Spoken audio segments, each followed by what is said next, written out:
দিদি আজ রাতটুকু আমাকে একটু তোমাদের বাড়ি থাকতে দেবে? হ্যাঁ এসো। কি হলো লক্ষ্মী, ছেলে ধরা টরা নাকি? তুমি রাতের বেলা থাকতে দিচ্ছ ছেলে কেন? ধরা হয়ে এই তুমি চুপ করো তো, একটা অসহায় মহিলা বিপদে পড়ে রাতে থাকবে বলছে, তুমি উল্টো কথা বলছো। এসো। আরে কি হলো, শুয়ে পড়ো। না না, আমি শোভনার ছেলেকে কোলে নিয়ে আজ আমি সারা রাত জেগে থাকবো। সারা রাত আছে, চোখে থাকবো। আমার স্বামী কোথায় গেল? চলে গেল। স্বামী, স্বামী।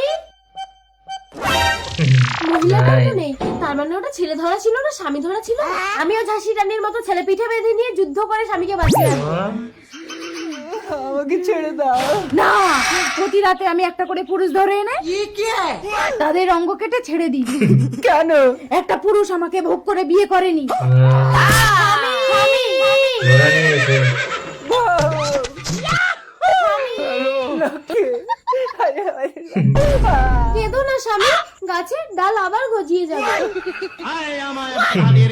শান্ত শান্ত হও। যে পুরুষ আমাকে ভোগ করেছিল তাকে আমার হাতে তুলে দিলে তবেই আমি শান্ত হব। কে সেই পুরুষ? আমি আমি আমি আয় আয় আমার বুকে আয়। বউয়ের কথা ভাবতে হবে না, আগে একে শান্ত করো, নইলে পুরুষের বংশ ধ্বংস করে দেবে।